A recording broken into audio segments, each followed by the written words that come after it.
Good day, everybody. Welcome to the webinar, Achieving the 2030 Agenda for Sustainable Development After COVID-19, Mission Impossible. Thanks for joining us. My name is Irene. I'm Senior Fellow for Latin America and Security Conflicts and Development at the IISS. And I'm joined today by a stellar panel of experts, which I will introduce straight away. So starting ladies first, starting with Namita Khatri. Namita is a diplomatic advisor for Asia and Pacific at the International Committee of the Red Cross. She has a long career in the Ministry of Foreign Affairs in Fiji and also as a diplomat. She has been serving in across Europe and the world in Brussels, New York, Geneva, and New Delhi.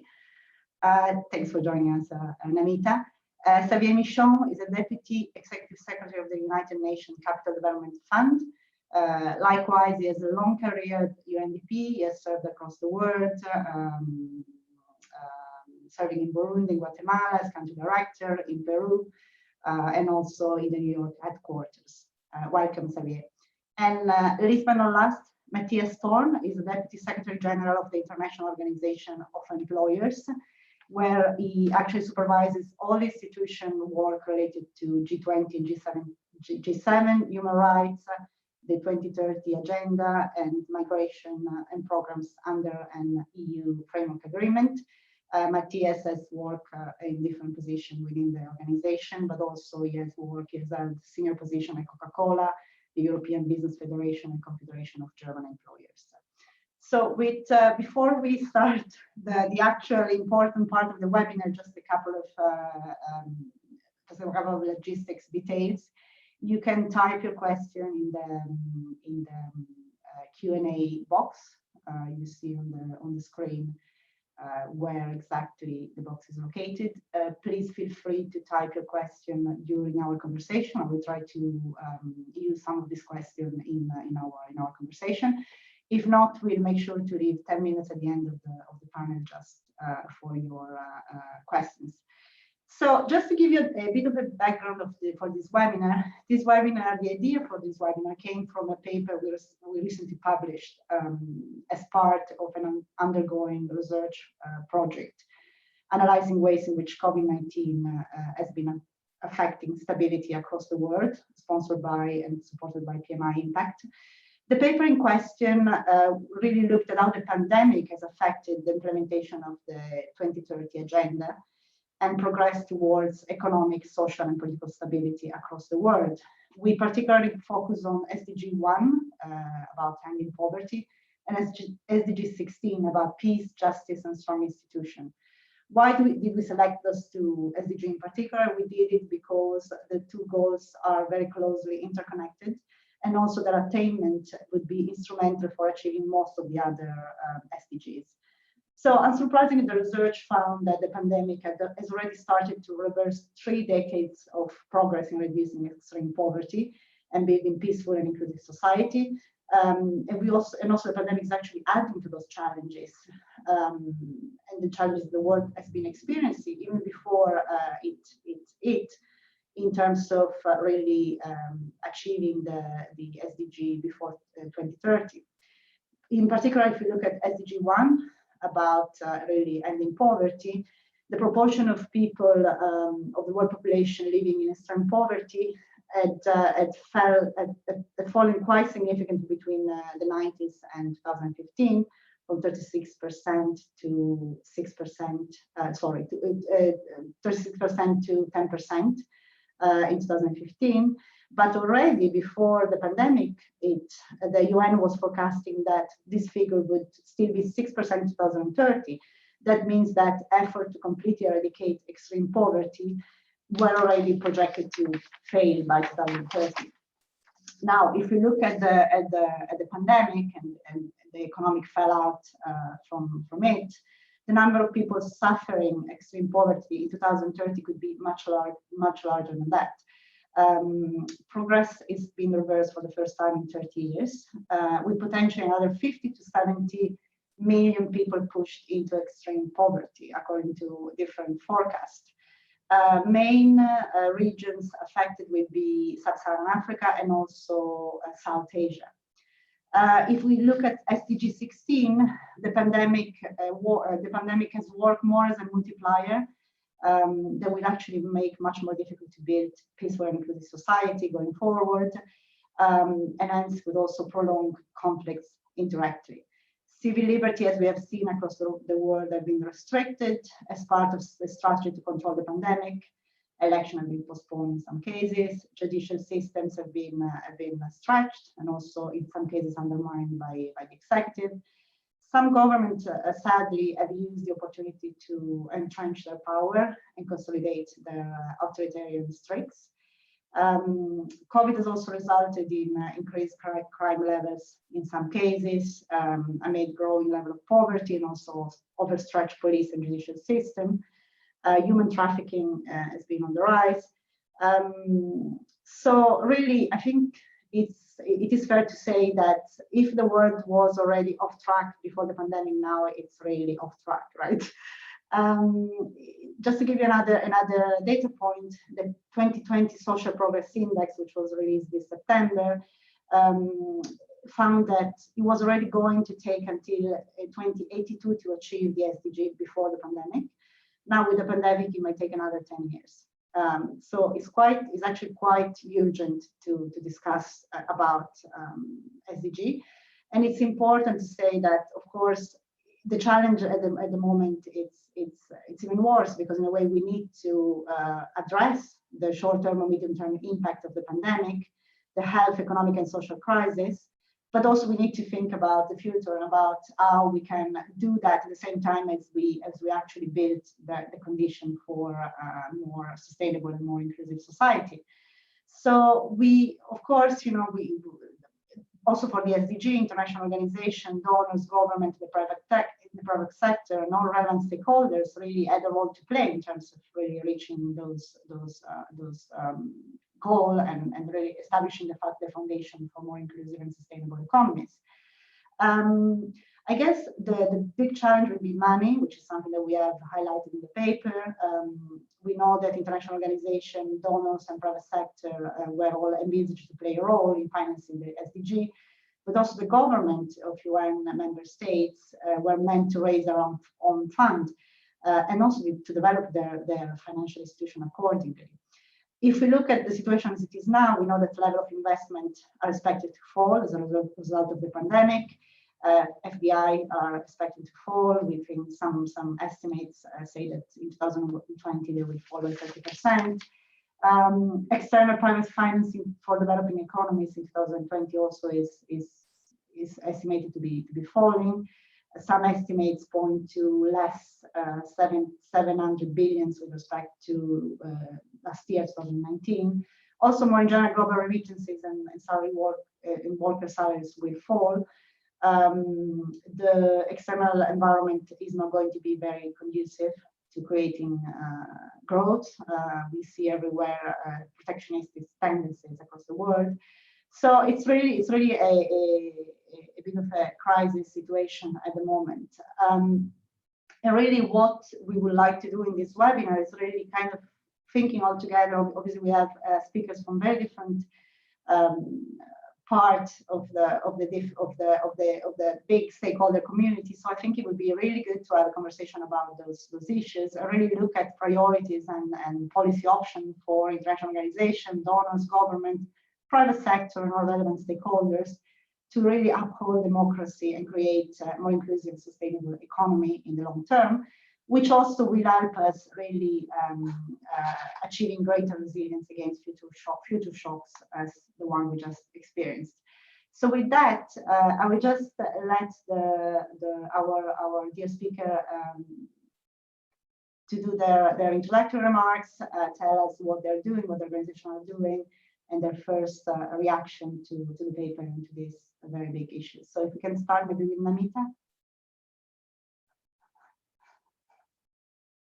Sure. Thanks very much, Irene, and thanks for that introduction. That's very kind. I wanted to take as a starting point your paper, and I think it does it does a great job, and has this fantastic infographic on page 2, which actually looks at the challenges that this pandemic has created for the implementation of all the SDGs, really. And I wanted to go back to your point about saying how SDGs 1 and 16 are enablers for the others. I would say conversely, challenges in implementing the others impacts our ability to create peaceful and inclusive societies. And this is something that we're very conscious of in our work, because a lot of what we're a humanitarian organization seen very much in some sectors as an emergency relief organization, but we do a lot of work, and we do spend a lot of our efforts thinking in terms of building the adaptive capacity of affected peoples in the longer term. And when we work on those things, we're working on issues that link to a lot of the other SDGs, although of course we're not an SDG implementer as such. And so I guess one of the challenges we've faced in responding to this COVID crisis in the fragile and conflict affected areas that we work has been the need to be adaptable and flexible, to be able to respond to the emerging emergency needs on top of the existing emergency needs that are already exist in conflict and continue to run in parallel, if not exacerbated already, while still keeping our mind and attention on the longer term work that we carry on doing. And we've focused very much, if we link it to SDG 16 and you talk about the inclusive aspect of peaceful and inclusive societies, we focused on those areas where other actors don't necessarily have reach. So what happens to civilians and people living in areas controlled by non-state armed groups? Their needs are exacerbated, not just because of conflict, but also because the systems of state cannot reach them often. And another vulnerable group that we focused on is detained populations. Again, where states already struggling to meet the needs of their people are faced with this pandemic level disaster, basically, on all fronts. Where are they able to prioritize their scant resources? It's very rarely in areas such as those of the detained populations. So our emergency work is focused on the basics that everyone else is focused on, particularly in the early months, on the provision of PPE, etc. But in areas where these things would not otherwise have reached. At the same time, how do we not lose sight of the economic, what we call ecosec, economic security work that we do, the work that we do in water and habitat situations, the work that we do in supporting access to education, again, often in non-state armed group controlled territories. And doing that in a pandemic situation where you cannot travel, where you do not have people on the ground, is very difficult, because when you're working across front lines, when you're having to deal with arms bearers, we're a hard peace actor, if you will, in the sense that who we interact with are people involved in armed struggle in a very political arena. So we have to be very mindful of our neutral, independent, impartial approach to our humanitarian action. And so it is quite a task to juggle all these considerations, and that's what we've been focusing on as best we can. And I wanted to, sort of looking back at your infographic, just use one example, which is a positive example, I think. And the example predates COVID, but is linked very much because it's a longer term piece. So as you would all know, in the Philippines in 2017, there was this conflict in Marawi. And we went in immediately, already during the conflict. But as the conflict settled, we initiated an emergency response to ensure that the affected population had access to the basics of water supply. And we recognized that the extent of destruction to the entire system was really big. So we worked on certain aspects where we could make a difference to immediate access. But we also commissioned a study to look at the physical condition of the whole infrastructure as a whole. And included in that recommendations for the restoration of the water supply. ultimately, then that project was picked up by the ADB through our interaction with them. And then the ADB picked it up through our commitment to working with the local service provider and then with our contact at the ADB as well, so that the ADB was able to invest in the broader recovery effort and had the confidence to do so based on the very sort of detailed analysis and assessment that we had already done. So it was an example of a situation where we did the emergency need, we met that emergency need, we identified the larger problem that related in the longer term to the state's ability to provide access to essential services, and found a partner able and willing to invest in that. And I guess, I mean, it was an opportunity we almost missed. Also, I must say that in providing our emergency response, we thought, right, the next step will be taken up by the state, quite possibly. And so you have these moments in time where you have to pick up on opportunities, and I think that's one thing that we need to be conscious of across the spectrum of actors in the aid sector. And if we had not managed to enable that partnership, and as you've pointed out in that infographic, if you don't have access to clean water, the basic hand washing that is a prevention for COVID may not have been in the advanced stage that it is now, or at least in process. So that's an example that I just wanted to use as something that requires short-term and long-term thinking. So working short, working long. But partnering is not easy. Partnering is not easy for a humanitarian organization like ourselves. And we've, in thinking about this famous nexus, we have identified a number of challenges, but I just wanted to pick up on three. I think two of them, well, they are the possibility of an emergency gap.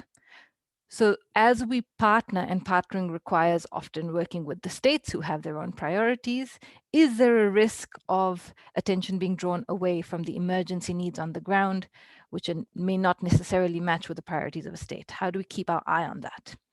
Secondly, from an organization which has protection as a key part of its mandate, could you end up with a protection gap? Again, as you partner with others who have their own focus areas, are we drawing resources away from what we consider the core of our protection work? And the third, which I think is possibly the most relevant given my co-panelists today, is the perception risk.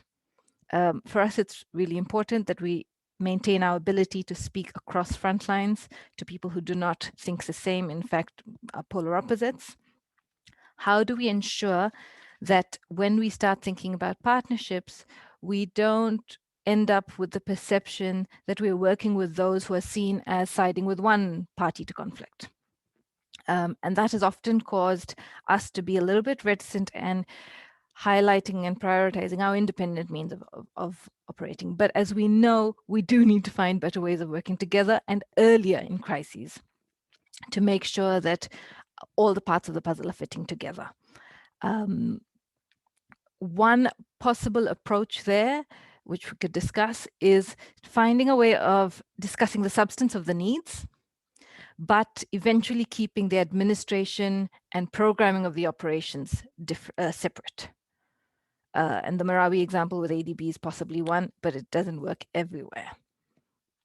So, and then one other point, which is the reverse, and I'll stop there, is basically with the development actors, when they engage in fragile contexts, also do need to be mindful and possibly, as risk mitigation measures, identify or pre-identify possible partners on the humanitarian side of the nexus divide in case of development reversal. So we have had cases where a conflict has stabilized, development actors have been able to come in, work on access to essential services, or start work on them in a scaled up way.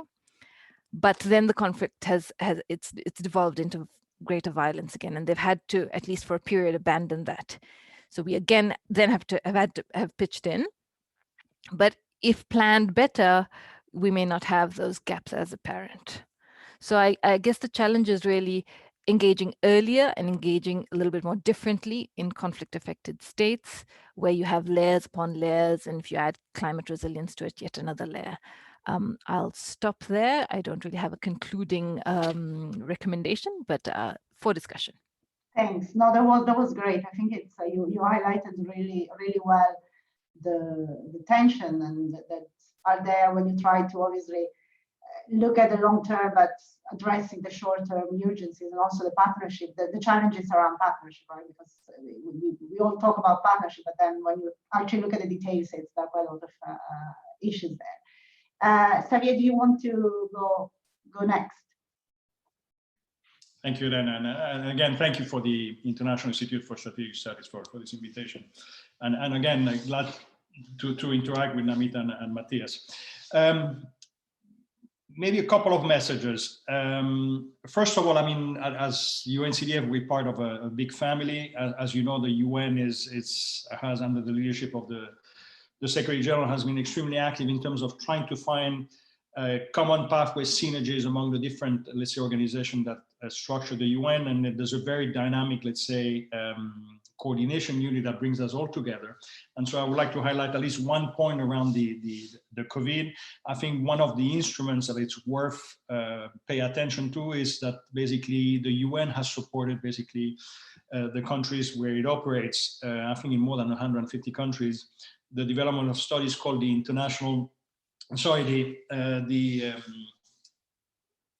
National Financing Frameworks Studies. And it's basically very simple, but it's obvious. Studies that allow basically the authorities, the different partners to see what are the different building blocks around financing the SDGs and also responding now to the COVID, let's say, the challenges. And the first thing is an assessment and a diagnostic. But the interesting part is basically how to design a financing strategy and how to combine public and private resources. And that's important because this is fairly new in the dynamics of acknowledging that public and private can have synergies, even though everybody's talking about that. I remember that 10 years ago at the UN, we were talking about private and it was corporate social responsibility. We were not acknowledging that finance coming from private that has a lucrative, that is sustainable only if it's, you know, there's a revenue deriving from it. It was something that we could connect to. Today we are, and we're finding pathways where we acknowledge that, you know, for us, sustainability goes with impact, but we acknowledge that the private partner goes sustainability and goes with, of course, with generating a profit, and we're okay with it, as long as, of course, you know, whether we combine on the impact. So I think these studies are important because it brings the different stakeholders, partners, civil society also around basically solutions that are discussed and can give a map in terms of what can be done. So let me narrow it down in terms of what we are. The UN, of course, as you know, is a big conglomerate, if I could call it like this. You know, there's institutions for everything. So let me preach for mine. Ours is working on the investment side. So we basically finance the private sector and local governments. And so see, when we were talking about priorities, maybe emphasize one element. I think that with this COVID, I think there is a discussion that is focusing now on the real economy. And I think on the role of SMEs. I think there's many articles that, you know, are saying, you know, we have a financially driven short-term economy. And I think it's time to look at the real economy, look at the common good, look at those actors in the private sector that are working in that direction, that bringing elements of, let's say, development to the communities that have a positive impact, and invest massively in those actors. And for us, it's the role of SMEs that, you know, are, in our opinion, can be strategic drivers in the socio-economic transformation. And let me be also seeing the glass half full and being filled in. And, you know, I see that, you know, we're going through tough times, but I think it's always important to continue having a positive and maybe altruistic, but also realistic approach to the challenges that we're facing. So on our side, what we have tried to do is focus on the SMEs. And let me give you, I mean, a couple of figures that for me are important. So of course, we work in least developed countries that, as you know, 2/3 of them are in sub-Saharan Africa. And so let me focus on that one. I mean, if you look at SMEs today, 1/3, and so they represent 1/3 of the African GDP. So, you know, it's only 1/3, but it's also 70% of the workforce. So these are people that are affected, but also that can be constructive and productive in their economies. but also they account for 45% of the new jobs that have been produced. And so if you look at it on the quality perspective, this is where innovation, this is where creativity is coming from. It's from those SMEs. If you talk about fintech, it's not, large, well-established, well-capitalized companies. It's those expressions that come in with ideas, with young people that, are taking risks. And I think it's worth paying attention to that emerging trend that we see coming. And also, of course, they're the ones that, are bringing elements in terms of diversifying and reviving the economies and bringing this industrialization. So for us, we have in COVID, we had on the short term some kind of a reaction, say, let's try to keep afloat those SMEs that today are playing an important role in certain value chains. We're talking about, of course, health. We're talking about agriculture. We all want to receive our food in our reception house and having the medicine. And so we thought, let's work on those value chains. And one element came to the discussion. First of all, everybody's talking about financing, and that's no doubt that it's important. But the other important element of the equation, and we hear that now with at least, I'm following being here in the States with the vaccine, is the deployment. The resources have to arrive in the bank account of that SME. You can announce, millions of dollars, more than that, but then it has to trickle down and basically come to that account of the entrepreneur that needs it desperately to maintain the business afloat. And so we have focused on that perspective. We have even used an analogy when we're talking with big players. As you know, the UN per se is not a financing institution. Our resources are, let's say, not as important as other players, but we have, first of all, presence on the ground, and we have mechanisms to deploy. So what the analogy we use is, while certain partners have the vaccine, we have the syringe. And I think that's where we can talk about synergies. Then we can talk the partnership around the SDGs, is finding those complementarities, those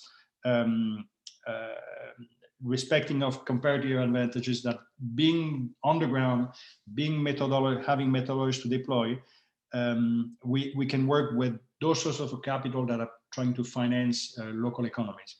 And just to give you an anecdote, we have even deployed a full, so another element that came with COVID is basically leveraging technology in terms of deployment, in terms of monitoring, and of course, financing those solutions also through our partners.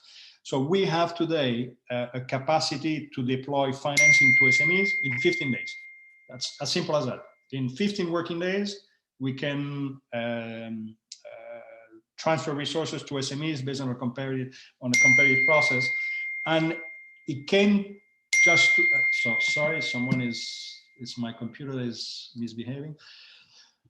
I had a big firm, consulting firm in Europe, because we published an article in the Jeune Afrique group, and basically we were making the case for deployment that is complementary to financing. And basically we developed that methodology we call the plug-and-play deployment electronic grants. And so we had one of the big 5 consulting firms or audit firms that called us because they were supporting a European government to develop their SME fund, whereas we're working in LDCs. And they were telling us, how did you do it? So I think this is where you have interesting conversations. This is where you have interesting, let's say, solution that can be deployed. And I think, today we notice that there is a great appetite to exchange. I think this platform is one of these expressions that we want to find solutions. We're all utilizing digital means to connect. And I think there's much more fluidity in terms of exchanging experiences. Today, we are actually launching in a couple of months a platform whereby we want to basically connect entrepreneurship, so SMEs that today are seeking capital, and investments, and so investors. Of course, we're talking about least developed countries. So of course, these are markets that are not known to the public, or at least to the general public and the investors, first of all. And I think there's a lot of work that can be done around it. And we have brought around this initiative, we have built a consortium with about 10 actors, actors that are working in, there's a rating agency. There is another actor that works and develops AI for trading. There's another one of the big 5 firms. There's a big institution in the Chamber of Commerce space. There's another one in the AI also. So everybody realizes that today maybe there is something positive and constructive with digital that is bringing us together, that also allows us to maybe go down to the local economies, to transfer resources, and basically where we can all bring a different comparative advantages. So for us, we see more the opportunity, knowing that these are difficult times, but this is the moment to change gear, but also shift towards also spaces where there's less comfort. And I think there's an opportunity also to look at an impact in a different way. So what we see today, even though as you were rightly pointing out, the SDGs and the perspective over the near and short and medium term are not so rosy, we have to take what we have, and maybe there is something that can be done in terms of rallying different partners. We see there's much more, let's say, conversion with private partners, and it's not private partners that come and tell you, we want financing from you and us to them. But I think it is a genuine discussion is, let's use our sweat capital and let's bring a different comparative advantage and let's build something together. And we don't know exactly where that goes and what we get out of it, but we're doing the right thing. So I'll stop there. I think there are interesting things that are happening. And of course, I'm always open to any discussion on the concrete terms. So I'll leave it here on this positive note, knowing that we're not going through easy time, but I always have the tendency to see what can be done and what can be what is the evolution of the situation despite the complication that we're facing. Over to you, Irene. Thank you. Thanks, Xavier. And I have lots of questions because I'd be interested to know a bit more about the deployment, but I guess we'll leave it for the end. And what you were saying about being positive and the role of the private sector is a perfect segue to pass the floor to Matthias and hear what he has to say, obviously, in terms of private sector involvement and initiative with respect to SDG. Matthias, please. Thank you so much, and good evening to all of you. And perhaps 2 words about the IUE, because not all of you might know them. So the International Organization of Employers, we were founded 100 years ago, originally to coordinate the employers within the ILO, the International Labour Organization, which is the only tripartite UN organization. That means business is not only a stakeholder, but we are part of the governance. And in the last 100 years, our mandate has really broadened. So we represent business now across the UN system. Of course, we continue with the ILO, but UN Human Rights Council, IOM, and many, many other organizations. Our members are the National Employers Federation, 150 countries representing 50 million companies. And these National Employers Federation are deeply involved in the SDG agenda because they are part of the policy making. They bring the voice of the business to the table at national level. They're engaging in social dialogue, so they frame directly also labor market outcomes. And they also have an outreach to the business community. They can build alliances, they can create awareness, and they have particularly also contact to the SMEs. And Xavier already spoke about the importance of small and medium-sized companies, where many, many, many organizations have a huge challenge actually to reach them. But the employers organization, they reach them because they are the members of them. Now, Irene already spoke about all the challenges this came with COVID, and obviously the health crisis is also a huge, huge employment crisis, right? The ILO, the number, estimated that hours lost equivalent to 495 million jobs, and that is of course just huge. We never have seen such a huge loss of jobs in recent times. FDI, you mentioned it, Irene, the first half is down 50%, and that has a huge impact, particularly for the developing countries, because the investment went to employment-intensive sectors, like, for instance, construction, like electronics, like textile, and so on and so forth. So it's a huge impact, particularly for the developing countries. So it is grave. The impact is horrific. However, I agree with Xavier, never miss the chances of a crisis. And there are some chances. coming out of this crisis. And the first one I want to mention is that there's an increased focus on partnerships. There's an openness for partnership which we have never seen before. Suddenly, organizations are partnering with each other, even didn't spoke before with each other, right? And just to give you one example, the IIE is engaged with the International Trade Union Confederation, local trade unions and employers federation in a call to action for the garment industry, where we want to ensure that the impact of COVID in the garment industry is mitigated. We want to ensure business continuity to make sure SMEs have access to finance, as well as there's support for workers' income. And in the medium term, we want to build up social protection systems. And we need to make sure that these kind of openness for partnership, which we see at the moment, goes into the post-COVID world, particularly also from the public sector. The public sector before always spoke about the need to engage with the private sector, but there was never really follow-up. So now, suddenly, the public sector is much more open, actually, to engage with the private sector. We need to make sure that this is really followed up also in the post-COVID world. We see a much stronger focus in addressing root causes for the challenges, like, for instance, informality. More than 60% of all workers work in the informal sector. That is there where the human rights risks, the decent work deficits are the highest. That was always known, but suddenly there's much more intention to focus on this, to make sure that we address the informal sector. Weak governance, social protection, right? The vast majority of workers are not covered by social protection. There's now a huge initiative by the French government in order to step up efforts to make sure that everyone is covered in one way or the other. And there's this kind of openness to address the root causes that we haven't seen before, and that hopefully will make us in a much better shape coming out of the crisis. There's much more activity to address the challenges we knew beforehand, as for instance, bringing education and skills building system in line with labor market needs.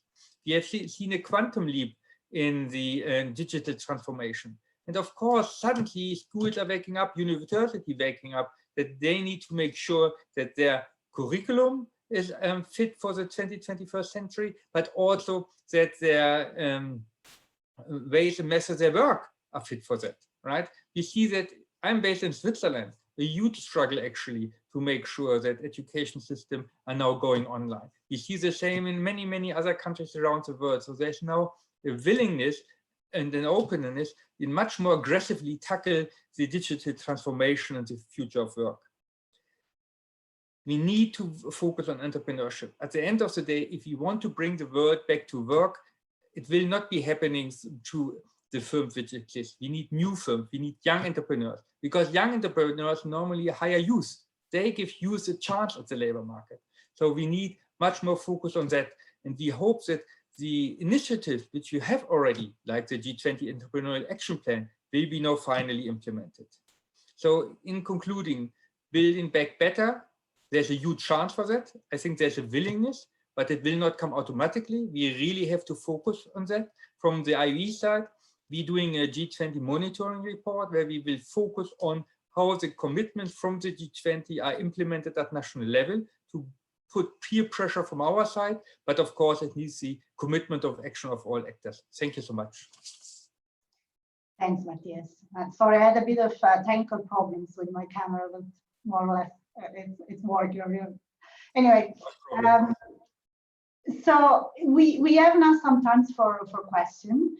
As people will hopefully type some questions. I just wanted to follow up a little bit on what you have all discussed.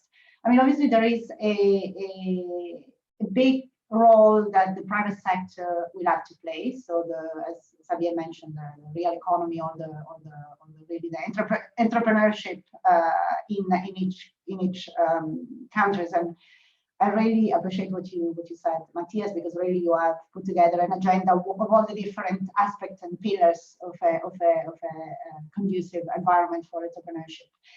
I guess my question for you both, for Matthias and Xavier, is really what would be the priority there, and what are the challenges in that priorities? And then my other question for Namita is really more what she was mentioning in terms of really that this very complicated game that different organizations needs to play when we have to face this crisis, but crisis in general, and especially humanitarian crisis, between really the long term and the short term. So again, what is the priority? What are obviously you have already shared a very interesting kind of best practice, I would say, in the Malawi case. But is there anything else that different actors working in this kind of situation needs to take into account? And is there any challenges or priorities that needs to be really considered in priority? So maybe if we start with the entrepreneurship bit, and I don't know whether Xavier or Matthias want to start, and then we move more to the humanitarian space and to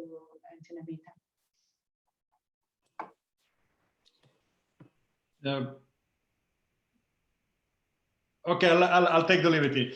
So first of all, since we're talking about that appetite, Matthias, just to let you know, we launched a survey because we're talking about diagnostics. And for us, when we were talking about SMEs, wasn't to impose a view, but what to take the pulse of SMEs and see, how they're coping with the situation, what is their perspective and what do they need and how they're doing, how they're doing today. So actually, we launched a survey this summer. And actually, one of our partners, just to let you know, we built another consortium, was Business Africa. For those who don't know it, it's the umbrella organization that regroups the 42 employers association in Africa. And I'm very proud and happy to continue conversation with us. We also brought Columbia University, academia. We brought the International Chamber of Commerce, somewhere in between. We brought a nonprofit called the Global Alliance of SMEs, working also in that space. We brought also Concordia, which is an important summit that brings the investment and let's say the entrepreneurial world. And basically, we brought them around in 2 weeks. And we did a survey, and basically we took the pulse of SMEs in 47 LDCs, more than 2,400 responses.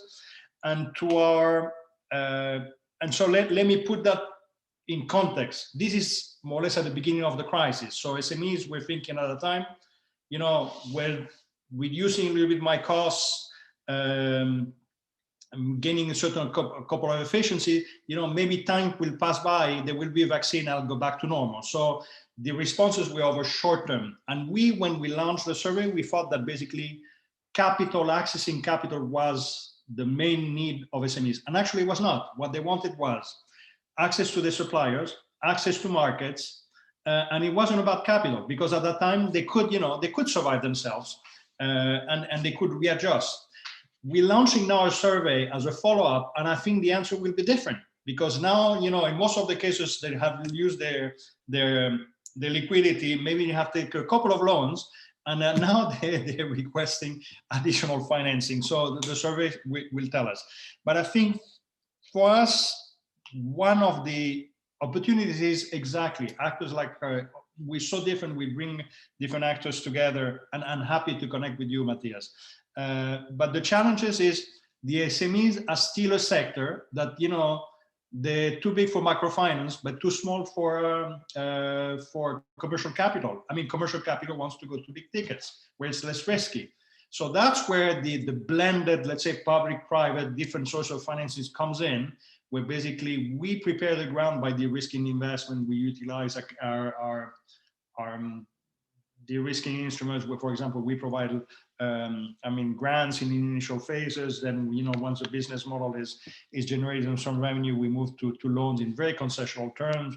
We try to cover other players by guaranteeing basically their investment if they come with us, not in particular local banks. We think that, instead of putting their resources in treasury bills or other fixed income mechanism in Europe, they better have their resources, invested in the local economies. So this is where we prepare those investments, and when they bring a certain level of maturity, where the risk is lower, when it's becoming semi-commercial, I think that's where we can make the jump. And today it's still a challenge, because today, I don't know if Matthias will agree with me, and Namita and yourself, Irene, maybe we could say that, you know, there is capital for the African continent. The problem is that there are no bankable projects, not enough. And so you need someone that, you know, holds the hand, prepares on these initial phases, and have that patient, that risk capital. And you know, there are many actors, we one of them. But I think this is something that is coming along, that's something positive. And I think that's where we're converging, where we're acknowledging the different, let's say, comparative advantages that we bring into the table, and then where we're connecting. And let me add one concrete element. Today, we are on the verge of launching a first investment fund. And so it's a fund that is managed by a third-party fund manager. In this case, the name is public, so it's Bamboo Capital Partner, one of the players known in the impact investment industry. The fund is has been set up in Europe, so it will be a fund that is connected to private capital markets. But the underlying assets, so the companies that are there, these are companies that we have supported, that we have never made it to private capital connection with them, but it's because we work with them, we brought them to a certain level of investability, that then they can, you know, make that jump. There are other elements that, you know, there's also we bring a first tranche lost capital to make, of course, that fund will be more interesting. But these are, I think, expressions that show that, you know, there is something happening.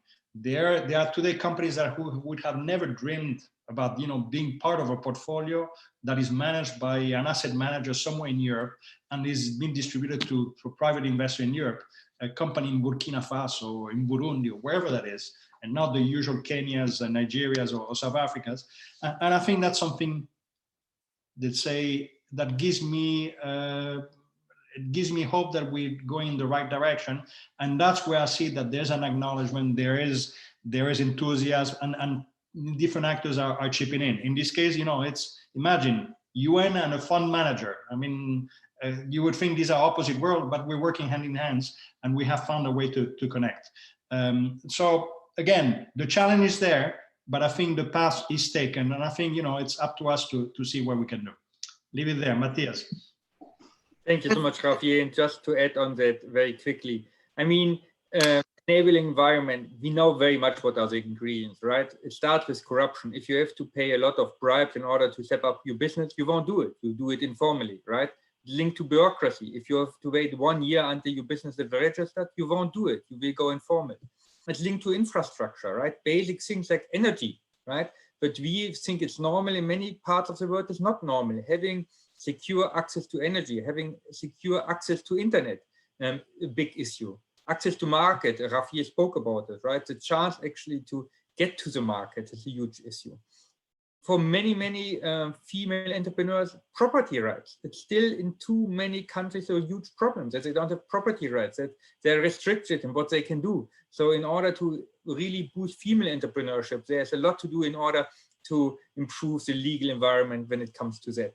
So there are huge, you know, different parts which really create an enabling environment. When the ILO made a huge study with SMEs in May, about 1,000 SMEs they surveyed, it was for them at that time, you know, that they had used their finances. Now it was access to finance, a huge problem in May at the service of the ILO. And the problem, of course, is that SMEs, they don't have any big of savings. They don't have assets. Often they don't have such a resilient business model to start with, right? So any crisis they are facing really puts the whole business into question. But of course, in COVID times, the second big issue was the constantly changing rules with regard to lockdown, right? Being not secure. Can I open tomorrow? Under which condition can I open tomorrow? Can I open in 2 weeks? Or do I have other rules and regulations which prohibit me to open? So these huge uncertainty about what will be in 1 week, in 2 weeks, in 4 weeks actually, and under which condition I can open, I can produce, was a huge issue in May. And I don't think it has changed so much since then. So thank you so much. It's interesting what you were mentioning, Matthias. And you know, you also mentioned earlier on the challenge is now to actually keep people in the formal market and actually move people from the informal market to the formal market. How do you see that happening now in the context of COVID? I mean, is it something that obviously there are all these different, I would say, part of the equation, right? Like you need to obviously invest in providing the infrastructure, providing energy, providing training. But do you see it becoming more of an issue, or do you think, as Xavier said, you know, it's more of an opportunity now to really put the resources behind all these different pillars which we need to develop in order to actually address informality and move entrepreneurship up, formal entrepreneurship, right? I think it's both. First of all, it's a huge challenge, right? Because companies who go bankrupt, who are not surviving, right? The workers need to survive somehow, the employer needs to survive. So they will engage in all kinds of activities. Most of it will be probably in the informal market. So there's a huge challenge. But of course, there are also opportunities, as Javier has said, because everyone now understands, they should have long before, what does it mean, the informal sector? That there is no social protection, that there is, for these people losing their job, put that into a humanitarian crisis, right? So I think it's a challenge because we will see that many people are pushed into the informal sector, but it's also an opportunity because never before, I think, was such a big commitment to tackle the informal sector. So we really hope that in this crisis going forward, the business environment will change in a way that it will trigger the formalization of the informal sector. Thank you. Thanks. And Namita, just going back to you, also just for the participant, I see there are no questions. Don't be shy. If you have any question, that's the opportunities. Actually, we have actually decided to just open the Q&A downstairs rather than having live questions. So please do type in your question. You still have a couple of minutes if you have any question for our speaker. Namita. Sure. While participants are thinking about what challenging questions to ask, let me try to link my comments to what Xavier and Matthias have just been discussing, because I think, of course, we operate in situations where we're dealing with war economies and protracted conflict, so for protracted periods. So this challenge of people in an informal sector operating where there is not a structure which enables entrepreneurship is one that we're often addressing through our micro. So we're not at the SME stage, Xavier, we're at the much more individual stage. But we do try, and I think this is perhaps a lesson that we need to continually learn, is how we can leverage the access that humanitarians have to people on the ground and the expertise of development actors in doing what Xavier does, bringing together the different strands that will enable an initiative to come off the ground. And so in some places we've tried to do it by pre-identifying people and having them placed in employment, and supporting that employment for the first few months, then to see whether it takes for the employer as well. In a place like Nigeria, for people affected in the Niger and North Delta area, we've partnered with the Tony Elumelu Foundation to identify entrepreneurs, help provide them training through the foundation, which gives them a bit of a launch.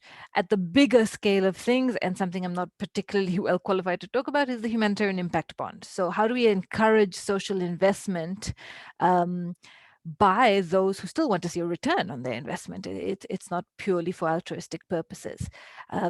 So right at the ground level up to the level of talking about millions and scores of millions of dollars, we need to be able to leverage each other's expertise. And so this would be a fascinating conversation to carry on for a longer period, I think, because there's a lot that we can still explore. I'll stop there.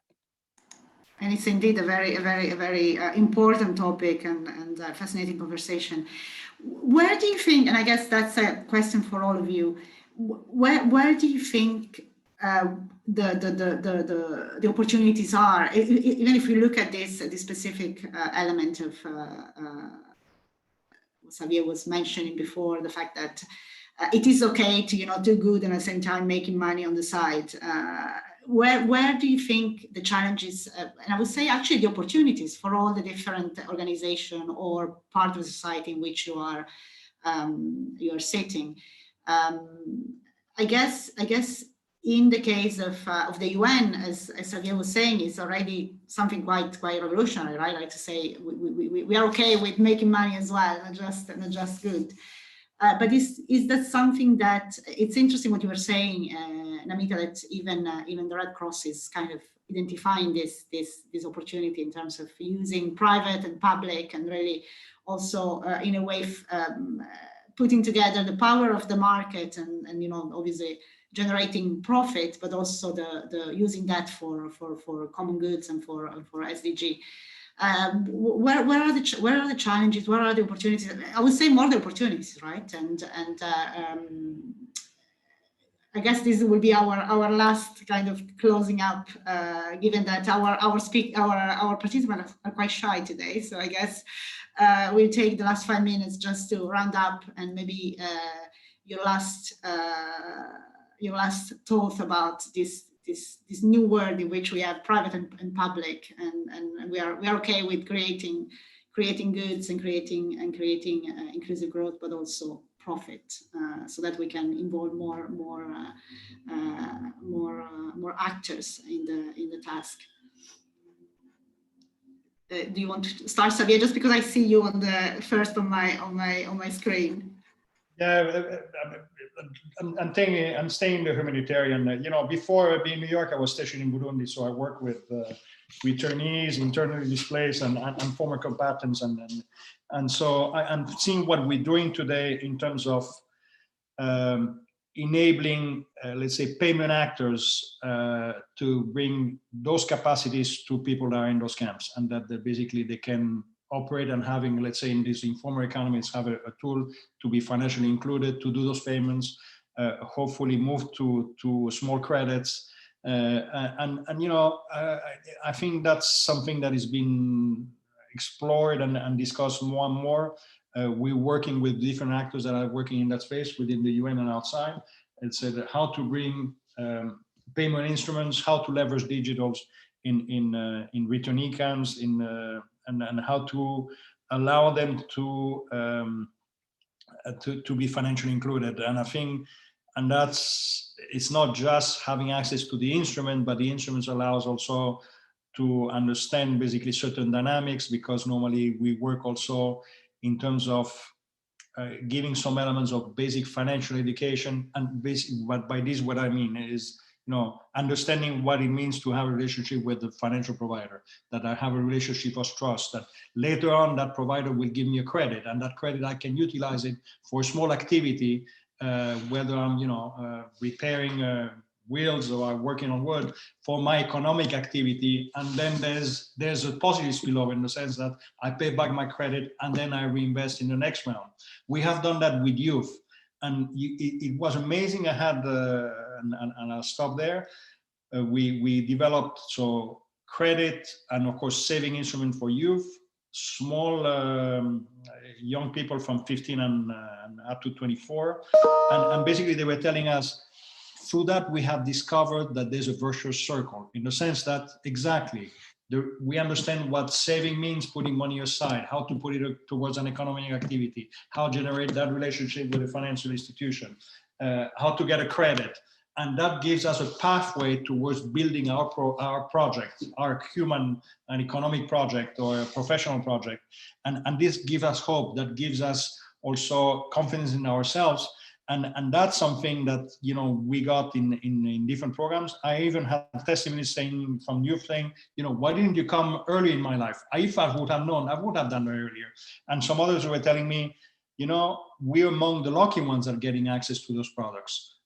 Imagine if the entire youth of a country has access to that and understand that pathway, that cycle, you know, how you would transform our economies and our society.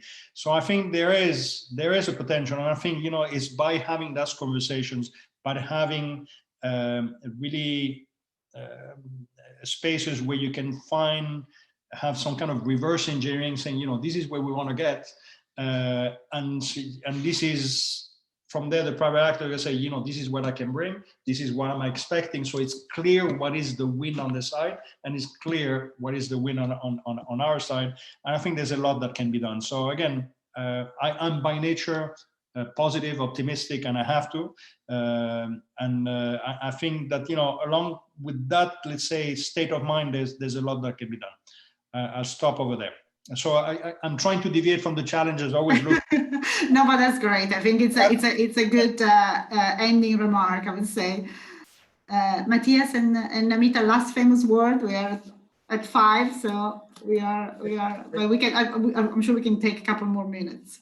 Famous last words. I think I've already tried to give you some examples of where we have tried to overcome challenges for opportunity. So I'm not going to get into that. But I think the challenge is really for each of us who think about these issues to be thinking at conceptualization stage of whatever we're working on, at the different possibilities, going sort of into development reversals and looking and how we would create development holds, and looking ahead as well. To answer my own colleague's question, which I see in the chat, I don't think that the concept of development is at question. And I was in the room when we were negotiating the SDGs, at that time there was a lot of talk of, well, we haven't really met all the MDGs. So what does this mean? That didn't mean we abandoned any efforts and any and all efforts.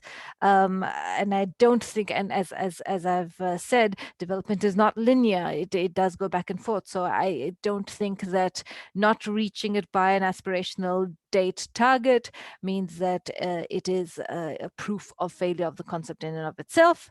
Finally, a shameless plug, if you'll allow me, Irene, the latest edition of the International Review of the Red Cross goes into a much deeper discussion on protracted conflict situations and addresses a lot of these questions, including from how we engage with arms bearers all the way through to the adaptive capacity and how we need to link with private sector and all. And there's a question on how we view this famous humanitarian development nexus. I commend that to you all. Thank you for allowing me on this panel. Thank you.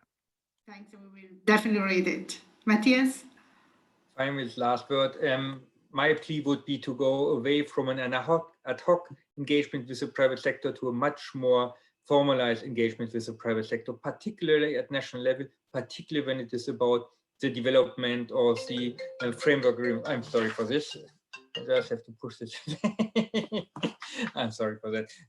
Particularly when it is about the engagement of the private sector in the development cooperation framework. We are at the moment engaging with UN resident coordinator to bring them in contact with the private sector, to develop playbooks, guidance, how to make sure that this engagement is really on a continuous basis. It is on a formalized basis. And I think that is where we can make it different on the long term, right? It's not about having ad hoc a project and looking who can finance it, but it really has this long-term engagement, making sure that the priorities of the private sector is taken into account. Thank you. Thanks. And I think it's the right time to end. I think what Namita said is very true, that development is not a linear process. So I think as long as we are moving the right direction, it's already a very good result, especially given the current pandemic. I think it's great what we have highlighted about this new way of partnering across sector. And I'm looking forward to see how the UN CDF and its new fund will work and supporting SMEs, and of course what the different entrepreneurs and private sector will be doing to really support the creation of a new entrepreneur in developing and developed countries. And with that, I would really want to thank my speakers. It was a great panel, apart from all the different technical problems. But thanks so much. So the webinar is going to be recorded, so it's going to be available on our website after this for people who had missed it. And also, I wanted to remind you that we are running another webinar on Friday at 10:30, which is on the escalation of the Tigray crisis and the Ethiopia crisis. So if you're interested, please do log in. And with that, thank you very much and see you soon. Bye.